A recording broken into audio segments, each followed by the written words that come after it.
A continuación, Economía en 3D.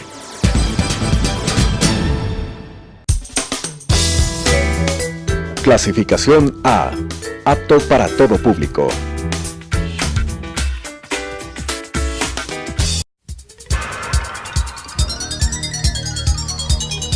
Las opiniones vertidas en este espacio por la producción y dirección del programa son de exclusiva responsabilidad de sus autores y de quienes intervienen en ellos.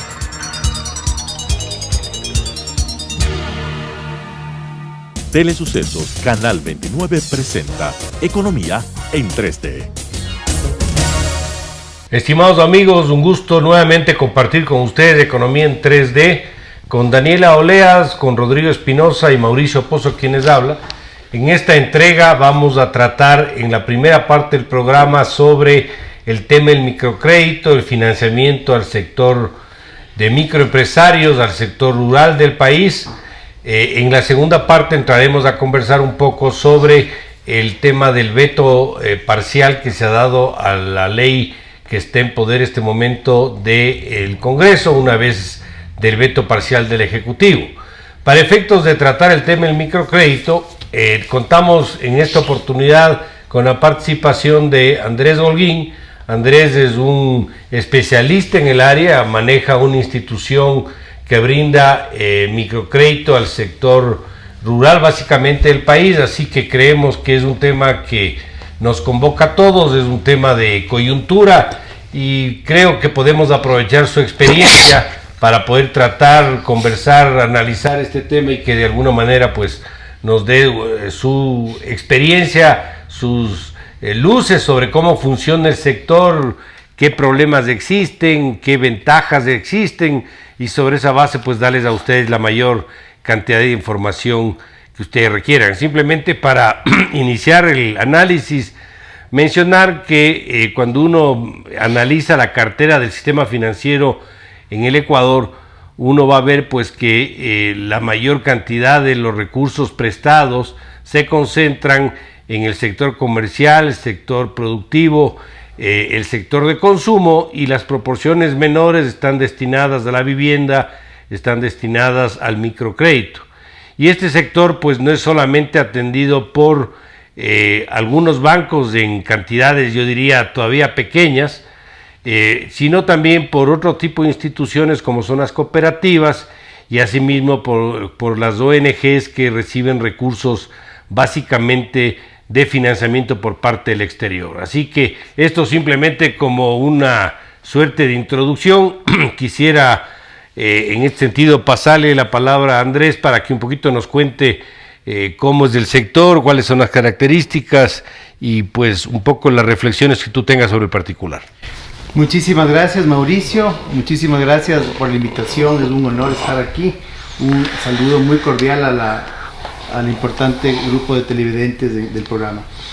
Bien, nuestra actividad hay que verla en el marco de un concepto llamado inclusión financiera, que comprende las actividades de crédito y también de depósitos y acceso a microseguros para una población vulnerable. En el caso nuestro y en la mayoría de instituciones, el tema del microcrédito ha cobrado una especial importancia en un país como el Ecuador. El país tiene 17.2 millones de habitantes, de los cuales la mitad estamos en edad de trabajar. Y de este grupo, que son más de 9 millones, apenas del 40% tiene un empleo formal. Quiere decir que el 60%, la gran mayoría, ¿no?, son 5 millones de personas, participan en la producción a través de sus propios emprendimientos. Este es el grupo de personas que atendemos nosotros.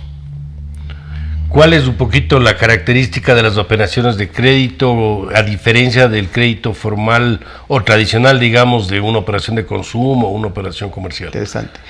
Bien, justo estas 5 millones de personas se autoemplean y también generan empleos para su familia. Quiere decir que tenemos más de 1 millón de microempresas en el Ecuador. La característica especial es que este es un mundo heterogéneo. A diferencia de los clientes bancarios que tienen un empleo, que tienen un salario, que tienen una dirección, etc., los microempresarios tienen una diversidad de actividades. Y esto exige que exista una metodología para poder atenderles. El asesor de crédito tiene que ir al negocio, ir a la vivienda y conocer su situación social y también su situación financiera, previo a darle un crédito. Gracias, Andrés. Rodrigo. O sea, sí, indudablemente yo algo conozco el microcrédito. Después de la crisis financiera que tuvimos nosotros en los años 90, con el apoyo de multilaterales y con apoyo de USAID sobre todo, se inició un proceso en el Ecuador de regulaciones para las microfinanzas. Antes había solamente Banco Solidario que concedía realmente crédito de microfinanzas y las cooperativas que siempre han existido y ONGs, pero posteriormente se fue formalizando el sector en el sentido de que hubo regulación específica para el sector. Entonces, este sector es mucho más riesgoso que el sector normal de financiamiento de la banca tradicional, porque es un sector que no tiene contabilidad, y realmente la forma de conceder crédito es totalmente diferente. O sea, no es que el cliente va a la institución financiera, sino la institución financiera va al cliente y se requiere de metodologías especiales para servir a estos clientes. Entonces en el Ecuador hubo un boom del microcrédito importantísimo. Tenemos en el Ecuador en microcrédito la mejor institución de América Latina, Credife. Fue considerado dentro del Banco Pichincha, Credife fue considerado y ha recibido premios internacionales por la forma como se manejó Credife, con una excelencia realmente en la forma de conceder crédito. Credife llegó a ser y es actualmente la institución de microfinanzas que más volumen de crédito concede y tiene una morosidad bastante baja. Claro, Credife tiene al lado el Banco Pichincha, sin embargo Credife es muy aceptado a nivel internacional como receptora de financiamiento y recibe financiamiento del exterior a tasas inferiores a lo que normalmente reciben las otras instituciones.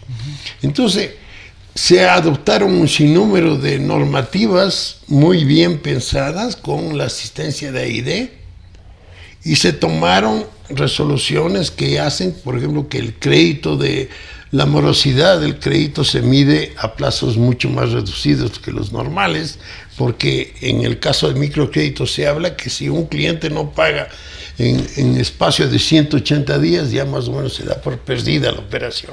Entonces hay que castigar, hay que provisionar mucho más que los préstamos normales.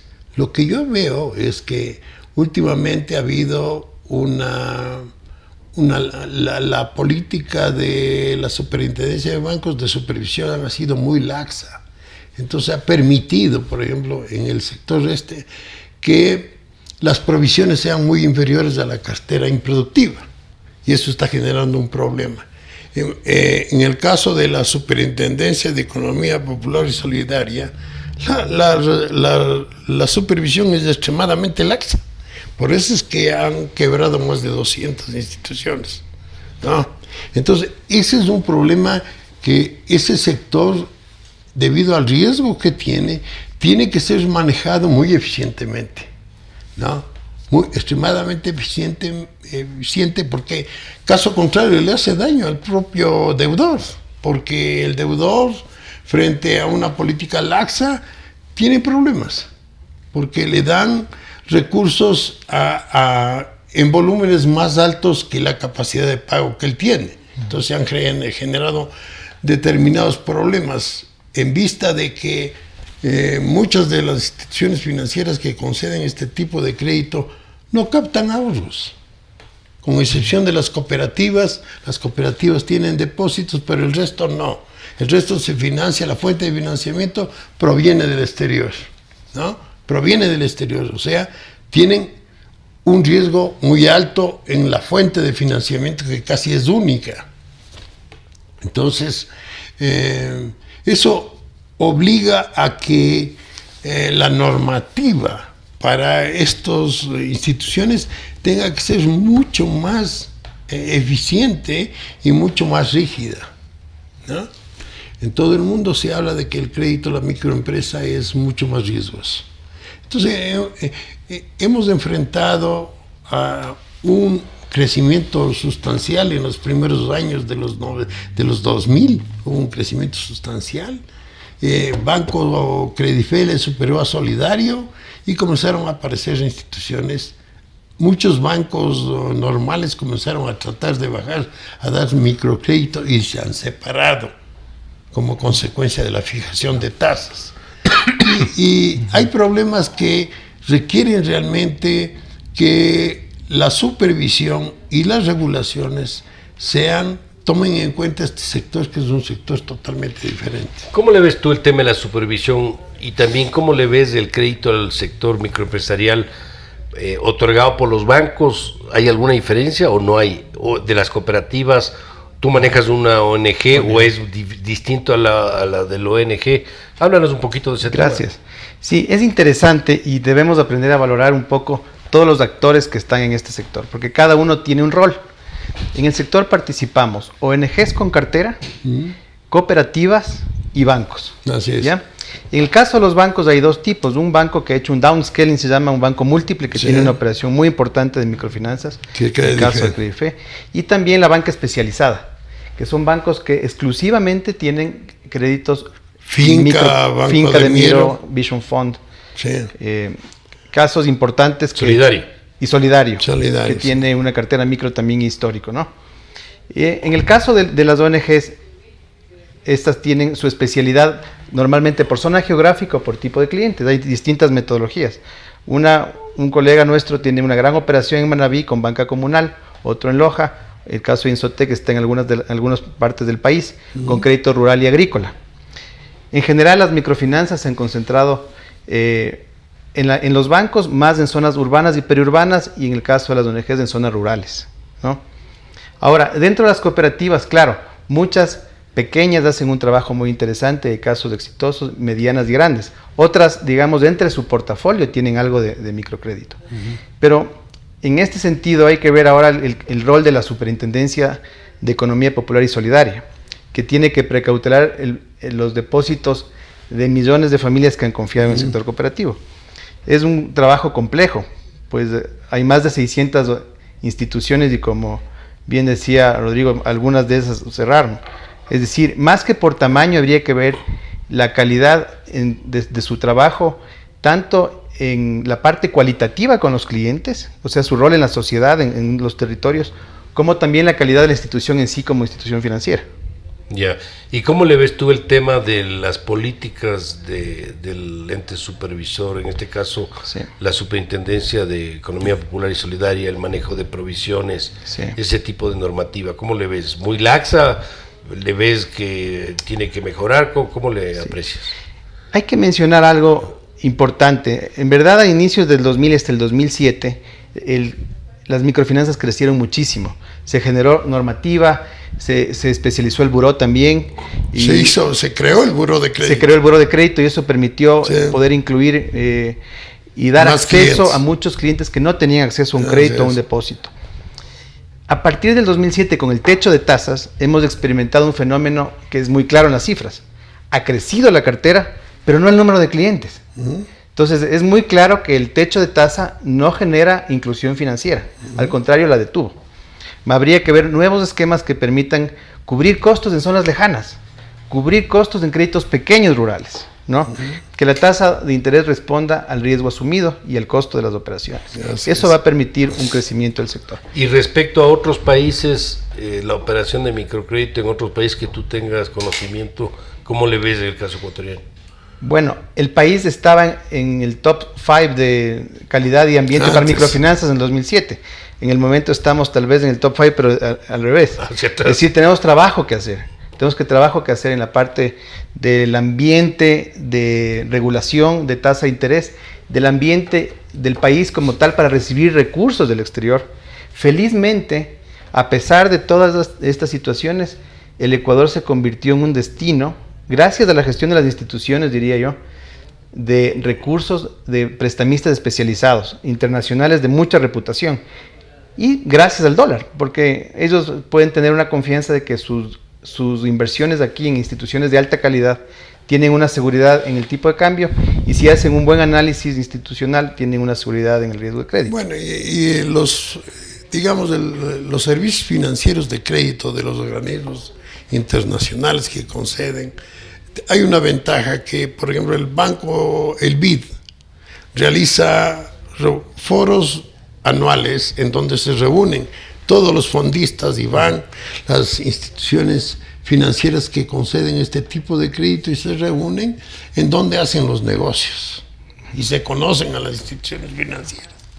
Entonces, en el caso del Ecuador, digamos, fue muy positivo el asesoramiento que hubo, sobre todo de A&D, para las regulaciones y para la creación, por ejemplo, del buró de crédito y para regulaciones específicas que tengan que ver con ese sector. Por eso fue el crecimiento que nosotros estamos hablando. Ahora, ¿qué es lo que pasa? Luego de eso se pone un techo máximo a la tasa de interés.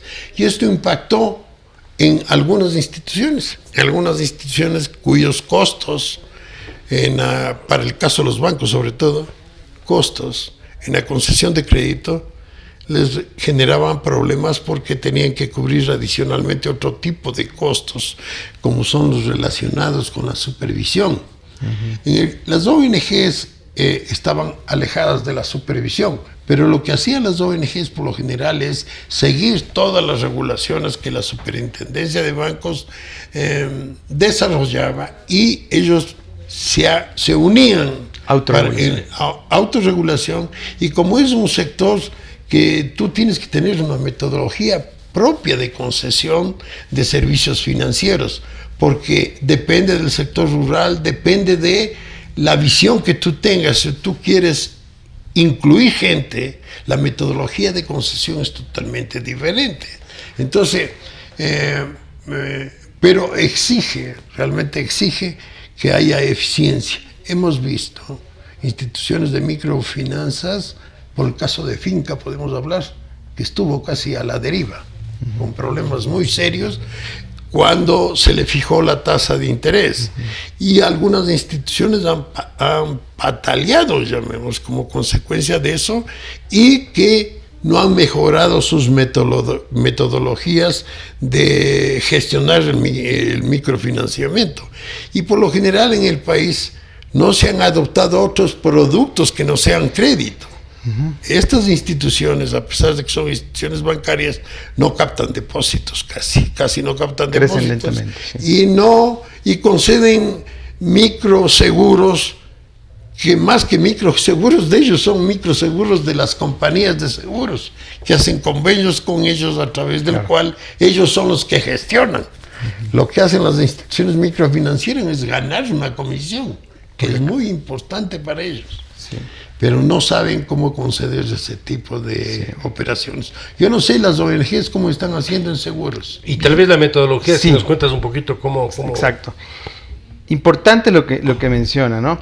Y la metodología nuestra y la de los bancos de microfinanzas tiene que ver con visitar al cliente, evaluar su situación desde el punto de vista capacidad de pago desde el punto de vista social. Entonces una institución requiere a nivel estratégico balancear. Si es muy social, por ejemplo, y quiere irse muy lejos con créditos muy chiquitos, puede perder la parte de sostenibilidad financiera. Así es. Pero en cambio, si se vuelve solamente muy pegada a los números financieros, va a perder su parte social. La inclusión. Entonces, de acuerdo a las zonas geográficas del tipo de clientes, tiene que tener un equilibrio en la parte de impacto social y en la parte de rentabilidad financiera. Entonces, Finca, claro, cuando tuvo el techo, seguramente tuvo, y sé el caso de cerca, tuvo que balancear su portafolio para poder acceder a un mercado que le exigía muchísima eficiencia en costos y tal vez dejar de ser tan social, que es triste porque hay mucha gente en las montañas que requiere un crédito muy pequeño. Sí, y tal vez sea que la metodología de crédito solidario, llamémoslo así, comunal, requiere de análisis mucho más profundos que el crédito individual, porque lo que hicieron, la tendencia era... Mujeres. ir a crédito individual, no al comunal, que era más riesgoso. Sí. Entonces, eso, finca se mantuvo como crédito comunal y eso le afectó. Bueno, hay un mercado ahora maduro, mucho más maduro desde el punto de vista del conocimiento de los mismos clientes sobre su propia capacidad. Ya no es lo mismo de hace 10 años, la gente ya no se sobreendeuda tan fácilmente, eso es algo bueno. También las instituciones asumen riesgos controlados. Yo diría, ahora tenemos un grupo de bancos que son rentables, que saben hacer su trabajo. ¿Quiénes? ¿Cuáles, por ejemplo? Bueno, los bancos que están en microfinanzas que mencionamos hace un momento. Todos ellos están haciendo un trabajo muy interesante. Cuando analizamos los bancos, aquí hay que tomar en cuenta Credife es aparte. Ese es un banco múltiple con una operación de micro. Es un banco múltiple y muy eficiente. Muy eficiente. Estamos viendo los otros bancos. Sí. Por ejemplo, el caso de Demiro ha tenido problemas. Sí. Ahí vemos un crecimiento muy rápido, explosivo, que le pasó factura, pero vemos una institución en recuperación. Pero vemos que las provisiones en ese banco no llegan al 60% de la cartera improductiva. Más bien vemos nuevas instituciones financieras como esa que vino de Vision Fund, que se vino como ONG y que se maneja con la misma metodología que tenía antes. Sí. Y lo maneja muy bien. Sí. ¿No? Sí, en este sentido hay que ver incluso que están sujetos a una regulación bancaria que no es especializada. Así como hablamos de la tasa de interés, veamos ahora el tema de la supervisión bancaria. Se requiere en el Ecuador un nuevo esquema de regulación para la banca especializada. Nuestra ley está hecha para la banca múltiple. Es una ley que resultó, digamos, muy buena después de la crisis financiera, pero es una ley hecha para grandes bancos múltiples. La banca especializada la banca de microfinanzas tiene sus especificidades y necesita tener una regulación ad hoc. Asimismo, las instituciones que somos ONGs, que no captamos fondos del público, pero que en una trayectoria normal, tarde o temprano, terminaremos convirtiéndonos. La ley también debe definir ese camino. Sí. Y dentro del sector cooperativo, buscar la calidad de las instituciones, no tanto el tamaño. Porque a veces se pretende convertir a las cooperativas como si fuesen bancos, y su rol en la sociedad también es el tema territorial, el unir colectivos, el hacer que la gente sea dueña de ese patrimonio, y buscar que en realidad eso se convierte en un sueño que se convierte en verdad, y no vaya a ser que terminemos con un problema en el sector cooperativo. Digamos, lo interesante es que la supervisión tome en cuenta, la supervisión basada en riesgos dice que cada institución tiene que escoger los riesgos a los cuales va a atender. Y los pueda manejar. Entonces, en microfinanzas hay riesgos totalmente diferentes. Entonces, ellos tienen que manejarse, su tecnología crediticia y de servicios financieros tiene que estar basado en los riesgos que están tomando. Una cosa es, por ejemplo, el crédito agrícola, una cosa es el crédito comunal, otra cosa es el crédito individual. Correcto. Y los aspectos que usted señalaba en el sentido de que le voy a dar peso a la parte social o a la sostenibilidad. Esa es una de las cosas que son importantes. Quiero mencionar algo al respecto y respondiendo a la pregunta de Mauricio. Ahí, hablando de riesgos, tenemos que entender que las microfinanzas tienen un concepto detrás en el riesgo que es el riesgo operativo. Cada operación y los subprocesos que están detrás del crédito son muy importantes para mitigar esos riesgos. Sí. No se trata, como en algunos casos hemos visto, de una institución que quiere darle un microcrédito en 5 minutos a un cliente, porque ahí estaríamos hablando de un crédito de consumo disfrazado de microcrédito con una tasa más alta. Definitivamente la metodología, la tecnología, permite mitigar los riesgos y además cumplir un rol social, levantar la información de ese cliente y ver cómo evoluciona a futuro. ¿Progresó económicamente? ¿Construyó un patrimonio? ¿Generó empleos? ¿Sí o no? ¿Tuvo acceso también a salud? ¿Tuvo acceso a los seguros que le ofrecieron? Si la respuesta es sí, estamos cumpliendo un rol. Si la respuesta fue que le sobreendeudamos, pues no tiene sentido, ¿no? ¿Qué parámetros ves tú o analizas en base a tu experiencia de un cliente típico del sector rural agrícola? ¿Qué es lo que consideras los principales factores a evaluar para darle o no darle un crédito? Bien, es muy parecido al concepto general bancario, es tratar de evaluar su capacidad de pago. Pero el reto está en descubrir sus ingresos, descubrir sus gastos, de lo que se llama la familia empresa, porque el microempresario une su actividad productiva con su actividad de vida normal. Es decir, es del mismo fondo donde él tiene los gastos de la familia y los ingresos de su familia con los ingresos y los gastos de su negocio. Entonces el reto del asesor es poder revelar cuál es el funcionamiento de su negocio, tanto en los siguientes meses como la ciclicidad, y también ver su patrimonio. Pero a diferencia del crédito bancario, en donde a una persona le dicen llene sus activos, llene sus pasivos, cuál es su patrimonio, el microempresario no tiene ni idea de qué le están preguntando si le hacen una pregunta de ese tipo. Es más, ahí tiene el asesor de crédito que, a través de su expertise, levantar la información en campo y poder determinar cómo ha evolucionado el patrimonio de ese cliente y cuál es su capacidad de pago. Y darle una solución de crédito acorde a su capacidad. Y además hay una cosa que es importante frente al resto de servicios. El crédito de las microfinanzas no tiene garantías. Tú le das crédito en base a la firma. Pura firma es esto. No hay garantías. Porque son préstamos pequeños que no requieren de garantías. Entonces, una labor que es importantísima es, por ejemplo, el buro de crédito, que le han minimizado. El buro de crédito debió ser mucho más amplio, porque muchas veces uno en microcrédito da un crédito máximo en 48 horas y lo das. Si vos le ves que no tiene problemas en la central de riesgos, ya es una apertura importante para la concesión de crédito, porque son préstamos pequeños que tú vas aumentando el riesgo, vas aumentando la cantidad de crédito que le das al cliente en la medida que la experiencia que tienes en el cumplimiento de las obligaciones del cliente. Entonces comienzan con cantidades pequeñas que van subiendo. Y va evolucionando. Eso es importante porque en cada ciclo, le llamamos un ciclo desde que tomó un desembolso hasta la siguiente vez que el cliente tiene contacto con la institución. Si verificamos que el cliente incrementó su patrimonio, generó empleo y mejoró su calidad de vida, ahí podemos decir que la institución está cumpliendo un rol social, y al mismo tiempo está generando un cliente que financieramente le va a dar un buen resultado. Sí. Ahora, digamos, los expertos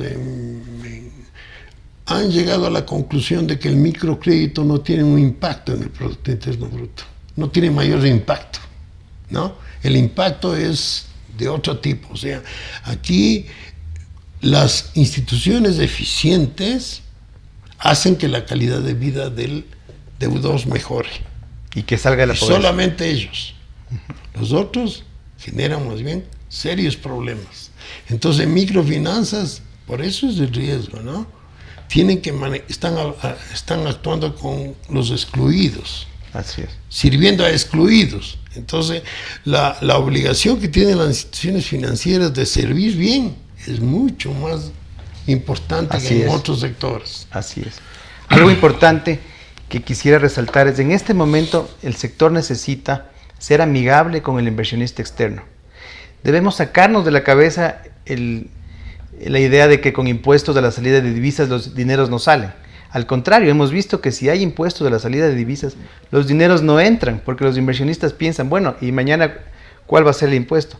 Es importante que se retire el impuesto a la salida de divisas, y es importante que se retire la no deducibilidad del impuesto a la renta que pagan las instituciones por cuenta de los inversionistas. Digamos una cosa, si me permite. En el caso de los bancos, cuando reciben financiamiento de organismos financieros, ellos no pagan el impuesto a la salida de capitales.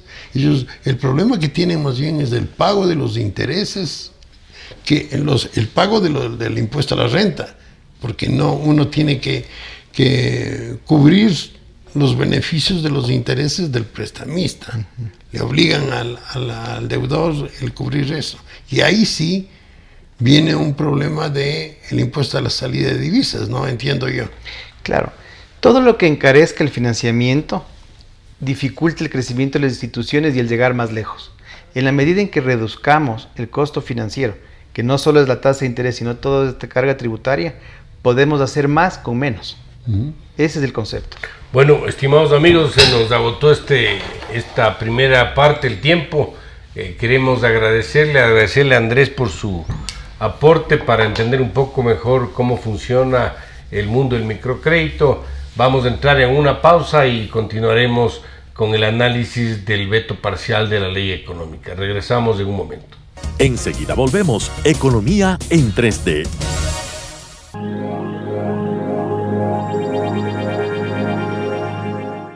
Por favor, acompaña a Leticia todo el tiempo. Ella es nueva y este es su Mami, primer día. mami, no la puedes mami, descuidar. mami, es todo otra estará cosa, bien, de otra veras. cultura. Asegúrate de estar Muy con bien. ella todo el tiempo. Que Adiós, les vaya mami. bien y que se divierta.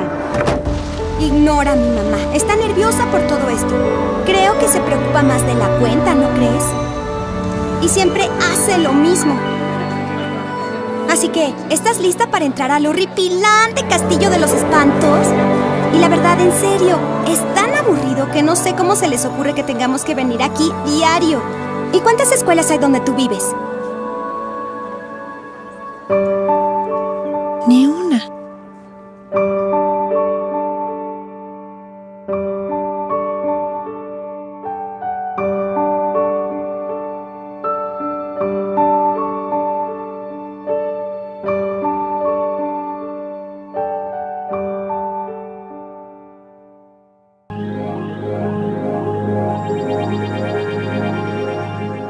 Continuamos Economía en 3D. Estimados amigos, estamos en la segunda parte del programa Economía en 3D. Habíamos tratado en la primera parte del programa sobre el microcrédito. Nos visitó Andrés Holguín, que es un experto en la materia.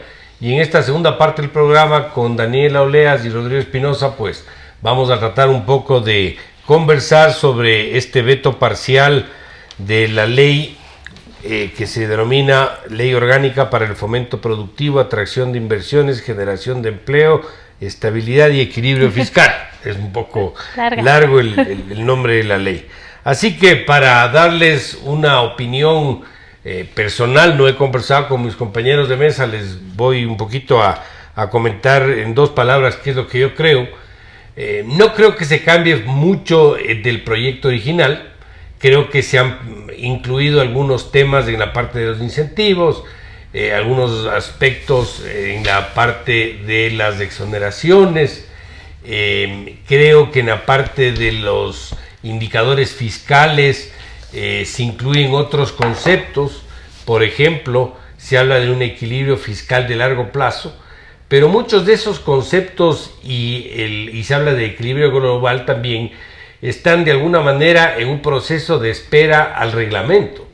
Así que en el reglamento creo que hay que ponerle atención cómo se lo va a hacer y qué es lo que se va a definir, porque qué es lo que tiene que ver, por ejemplo, con el equilibrio de largo plazo. Lo obvio es decir, y sí lo dice en alguna parte de la ley, de cuál sería el crecimiento de la economía en el largo plazo y sobre esa base de alguna manera colegir cuál debería ser el crecimiento del gasto para en función de eso aspirar a una meta de equilibrio. Pero eso creo que hay que de alguna manera definirlo más claramente.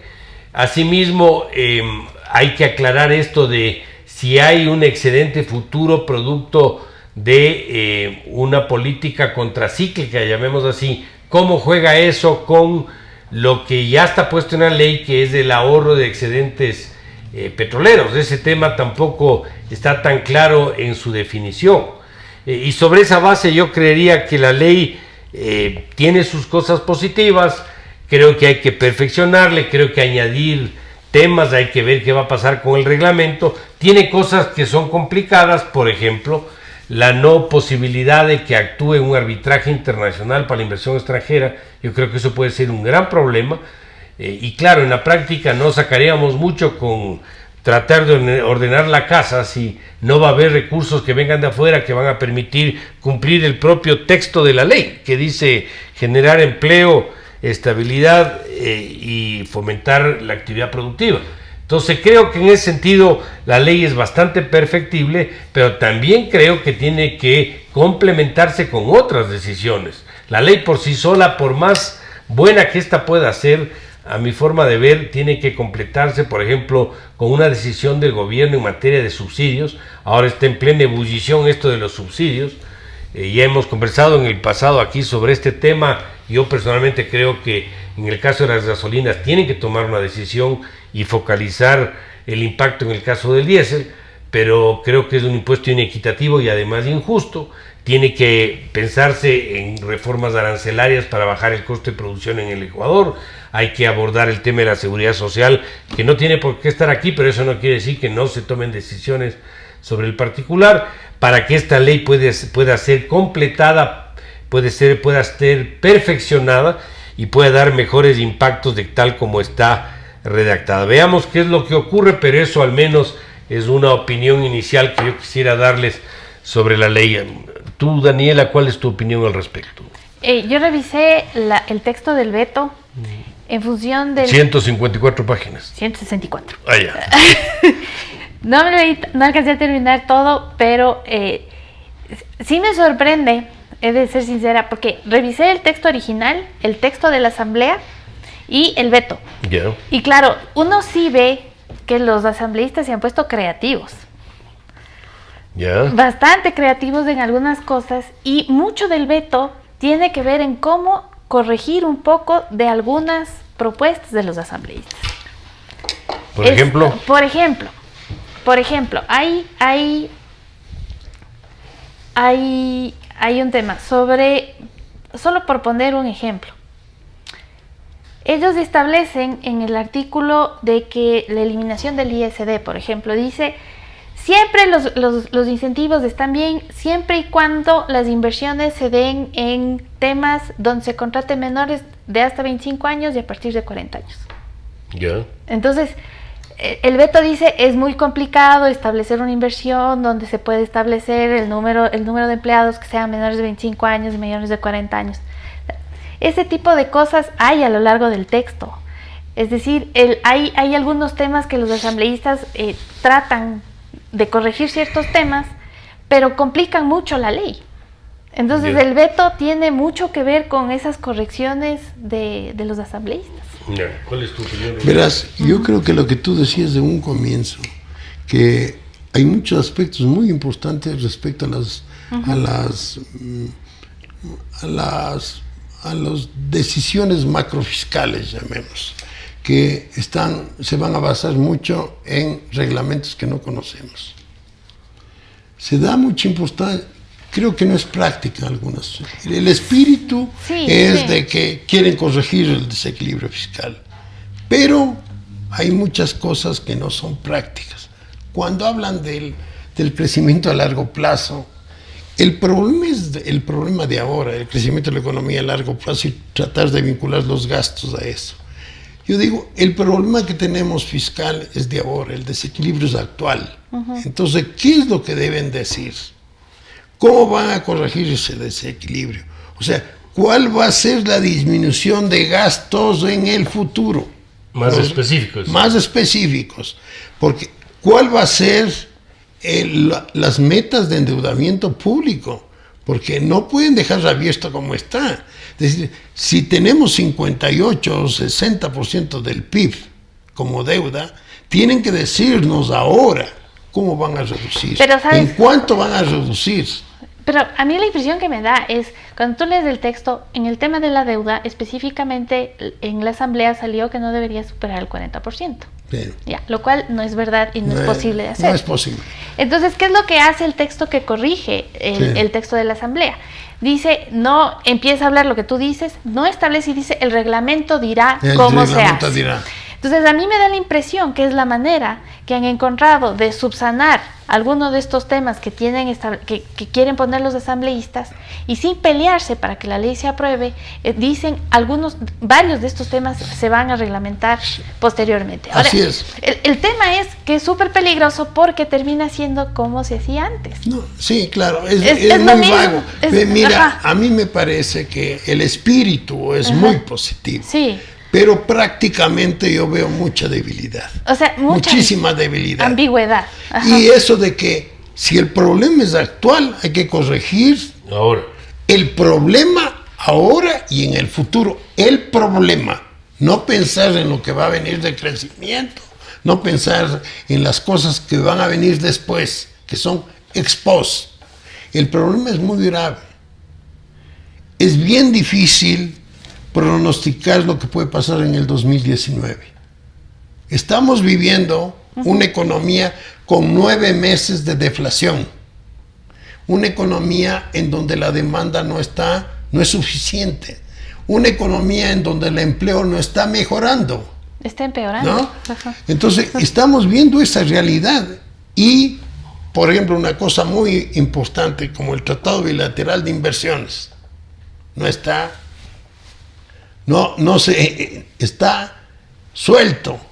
No hay una decisión del gobierno que diga, nosotros vamos a hacer que el arbitraje de las inversiones se realice en una discusión con los inversionistas. O sea, nadie quiere que el arbitraje se realice fuera de los Estados Unidos.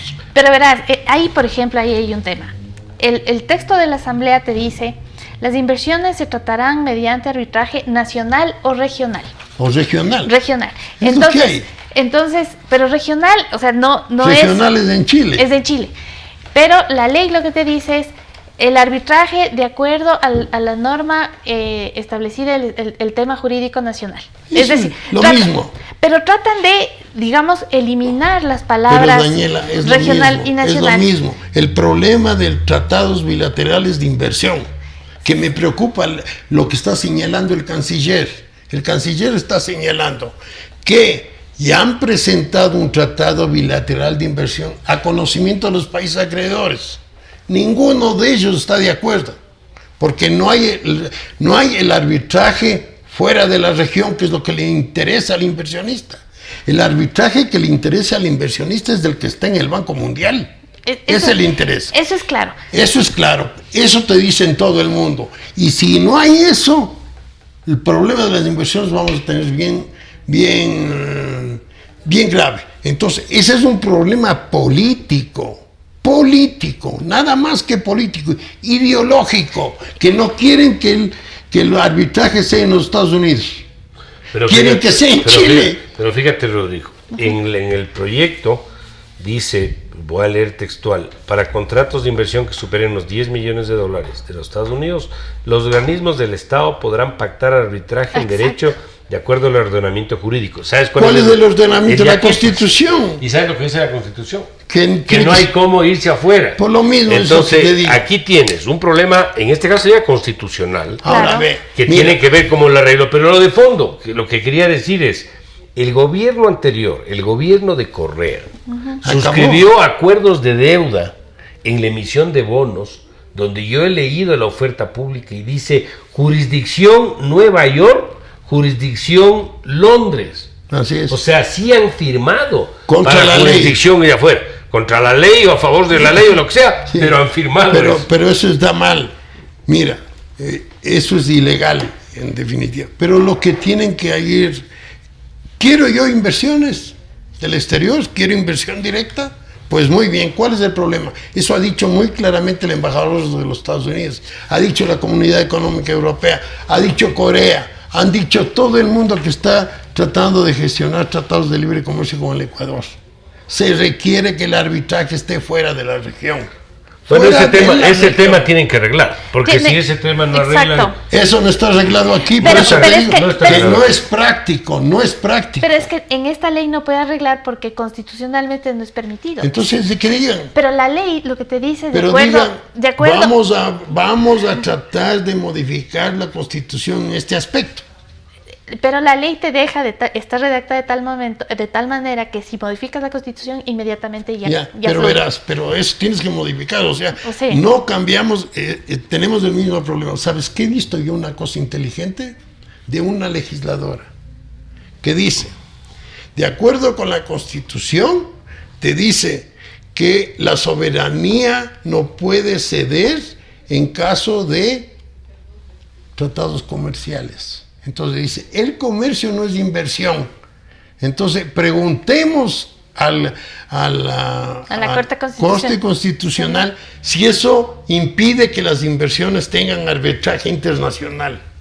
¿Ves? Pero también eso es jugar, porque lo claro que dice la Constitución es que ellos se opusieron a que las inversiones tengan un arbitraje afuera. Cuando hablan de tratados comerciales, es porque los tratados de libre comercio te exigían arbitrajes afuera. Bueno, ese es un tema que tienen que arreglar de una u otra manera. Verás, eso no está arreglado. No está arreglado, pero tienen que arreglar. Ya. Está arreglado está arreglado una pregunta. Está arreglado lo del tope del 40%. No, pero yo quiero hablar un poquito de eso, Rodrigo, si me permites. ¿En qué Fíjate, el rato que tú estableces... ¿Qué artículo? Bueno, aquí el artículo 124. Ya. El rato que tú estableces una meta de equilibrio primario y también una meta de equilibrio global que no está puesta a la meta. Se habla del equilibrio, pero no está puesta. Asumamos que lo ponga en el reglamento. ¿Qué es el endeudamiento público en palabras sencillas para los que nos escuchan? Es el resultante del desorden fiscal. ¿Por qué los gobiernos se endeudan? Porque los gastos son mayores a los ingresos y tienen que cubrir la diferencia. El rato que tú pones una meta de equilibrio, de alguna manera, yo diría, automáticamente estás propendiendo a corregir el tema del endeudamiento. Al poner el la déficit meta primario cero. Ahora verás, ¿qué es el déficit primario para que se nos entienda? Ya sabemos que contablemente la diferencia entre ingresos y gastos menos los de intereses de la deuda. Pero ¿qué significa el concepto de déficit o balance primario? Es aquel que te dice si el gobierno se está endeudando para pagar deudas anteriores. Cuando el déficit primario existe o cuando el balance primario es negativo, lo que quiere decir es que el gobierno se está endeudando para pagar deudas previas, en cuya circunstancia la relación deuda-PIB no se te va a mover, a menos que la economía crezca y por el denominador más grande el cociente se te vaya a reducir. Entonces, ¿a dónde quiero llegar yo con esto? En que a mí sí me parece importante el que tú establezcas en el reglamento unas metas fiscales tanto primarias cuanto globales y de superávit en el caso primario. Porque si no pones metas, aunque te demores un poco más, porque si no pones metas de superávit primario, ¿cómo le vas a bajar la relación del 60 al 40? A pesar de que lo de la relación también, entre comillas, hay que verlo, porque la estructura es realmente lo que te golpea, no tanto la relación, sino lo que te tienes que destinar anualmente para el pago de intereses y la amortización de capital. Entonces ese es un tema que tienen que aclarar, porque ese tema, al menos como está, no si resuelve el problema. Verás, si me permites, hablando prácticamente, esto de aquí no está resolviendo el problema fiscal, el problema de desequilibrio fiscal. No está resolviendo, porque no te dice qué va a pasar con el déficit global. El déficit global es el que te permite bajar la deuda. Si tú tienes un déficit global con superávit, quiere decir que estás bajando la deuda. No, pero si tienes un superávit primario también. No. Ahí también, porque tienes déficit... Porque estás endeudándote no para pagar la deuda, sino para pagar gastos de inversión. Perdóname, si tú tienes un déficit global, cualquiera que sea, eso significa mayor deuda. No, claro, pero... A eso voy yo. Entonces, no, para bajar la deuda, para corregir primero el problema fiscal, ¿cuál es la corrección del problema fiscal? Tener superávit global, no hay otra forma. No hay otra forma. Ahora, que tú tengas que corregir despacio, y si ahora tienes un déficit global del 5, del 4%, tienes que decir, en el futuro, ¿cómo voy a hacer con el déficit global?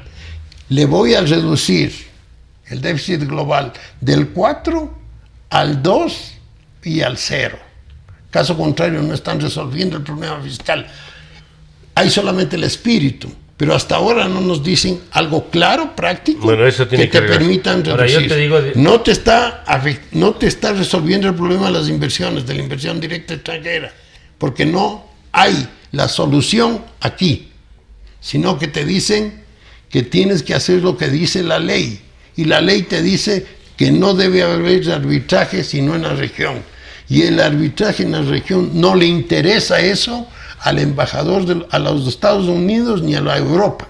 Ellos han dicho, porque ya hay una constitución que señala eso, y te dice que uno de los problemas que hay son los tratados bilaterales de inversión. O sea, no aceptan eso. Ese es un problema. Entonces, ahora verás, es un problema. El año 2019 es un año donde tú vas a tener 1.400 millones más de gasto para pagar el 40% de las pensiones a la seguridad social. Eso no tienes este año 2018, pero sí vas a tener el 2019. Como no tienes este año, la devolución de los pagos por salud que tiene que atender el gobierno a la seguridad social, que es una obligación que no está atendida. En el pago parcial de esa obligación, más lo del tema del 40%, tú tienes más o menos 2.000 millones de dólares de gasto adicional que no hay este año. Lo que significa en términos prácticos que tú, partiendo de un déficit de 4% del PIB, 4.1 que parecería ser, puede ser el que cierre este año, es imposible que salgan si tú no topas el tema de los subsidios. Y el tema y gastos. El tema de los subsidios y gastos. Si Porque, no has arreglado, mira, nada. También si tú eliminas los subsidios Y no reduces el gasto, estás trasladando el subsidio al gasto del sector público. Improductivo. Para que gaste. Y encima improductivo. Por eso te digo que lo importante aquí deben señalar, o sea, no somos tontos, oyes. No es cuestión de decir, yo digo, el espíritu está bien, yo le digo al ministro de Finanzas, me gusta, pero lamentablemente aún no bajan a la realidad, no te dicen en cuánto tengo que reducir el gasto. Yo no me convenzo con que solamente me digan que el déficit primario es igual a 0. No, eso no me interesa a mí. A mí lo que me interesa es el déficit global. ¿Cómo le voy a bajar el déficit global? Ni siquiera pido equilibrio. ¿Cómo le voy a bajar? Y otra cosa, ¿por qué no dicen de frente que van a buscar los recursos del Fondo Monetario Internacional? Esa es otra cosa, que anda en la nube. En la nube. Todo el mundo dice van a hacer eso, yo te voy a decir por pero qué, quedan en la nube. Yo te voy a decir por qué no este gobierno. En general los gobiernos no dicen eso. Por el tema político. Esa es la razón fundamental por la cual no hablan del tema del fondo. Pero van a tener que hacerlo, pero Mauricio, y van a tener que adoptar decisiones. Mauricio, han manejado muy bien esto de los subsidios.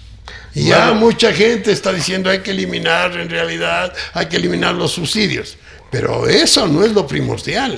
Lo primordial es que tienen que bajar el gasto. Y sobre eso, lo que sabemos es que a la ministra de Inclusión, ¿cómo se llama la ministra de Inclusión Económica y Social?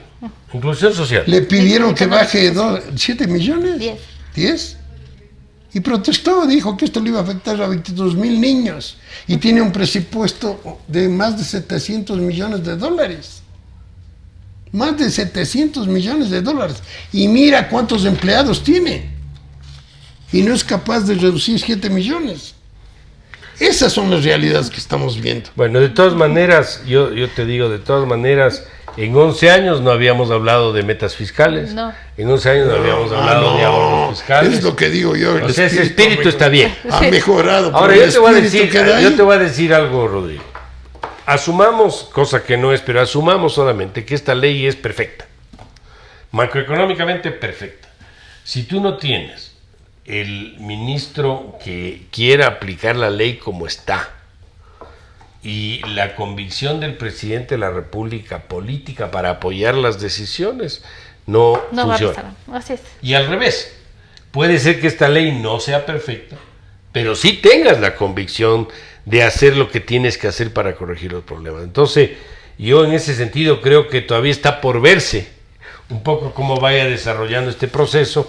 Yo esperaría que la reducción del gasto sea real, el tema del gasto corriente se lo adopte, el tema de los subsidios tomen las decisiones que correspondan. Eventualmente van a tener un costo político en algunas de esas decisiones, sí lo van a tener. Pero verás. Pero para eso están los gobiernos. Pero Mauricio, yo al ministro de Finanzas creo que él tiene todo el interés de corregir los problemas de los desequilibrios. Algo pasa que en la práctica no se escribe eso. Entonces debe haber un problema político interno, un problema político, porque eso es lo que vemos la realidad. Hay muchos que están con las ideas de la administración anterior y siguen ahí, Rodrigo. Bueno, eso es...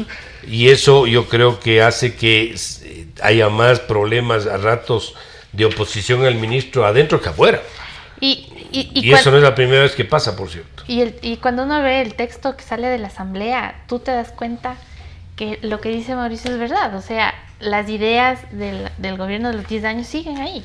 Siguen ahí. Eso dice todo el mundo. Y el ministro trata de, con este veto, porque se supone que el ministerio ha trabajado el veto, de explicar de la manera más cordial cuáles son las cosas que hay que corregir, pero se nota claramente que es con mucho tino, porque la cosa no está fácil. Las cosas más importantes dicen que se van a resolver Por con reglamento. reglamento. Y tú decías que eso han hecho porque políticamente no les conviene. Esa es mi interpretación. Bueno, Yo también pero esa es de creo. Puede ser que esté equivocado. Yo también debe ser esa, porque a mí todavía no me convencen. Pero es bien Solo peligroso. el espíritu, el ministro de Finanzas me convence. Pero fíjate. Pero la realidad de lo que se va a hacer, No te todavía ni él mismo creo que está convencido. Fíjate cosas positivas que no estaban. Los títulos valores emitidos por el ente rector de las finanzas públicas en poder del Banco Central del Ecuador mantendrán sus condiciones hasta su vencimiento. Es decir, si hay cosas que, hay cosas que van en la positivas. línea de arreglar el problema. Lo del Banco Central es una cosa muy positiva, muy cosa positiva.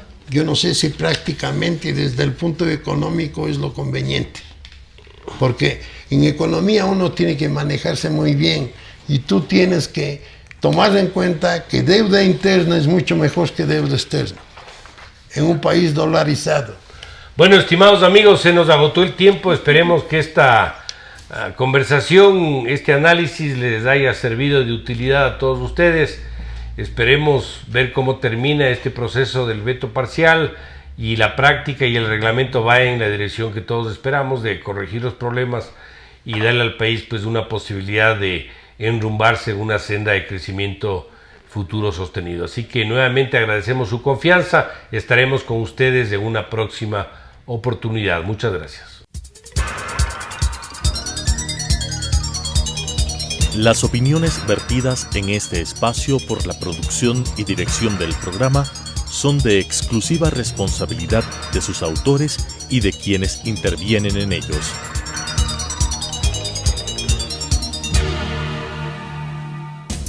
Telesucesos Canal 29 presentó Economía en 3D.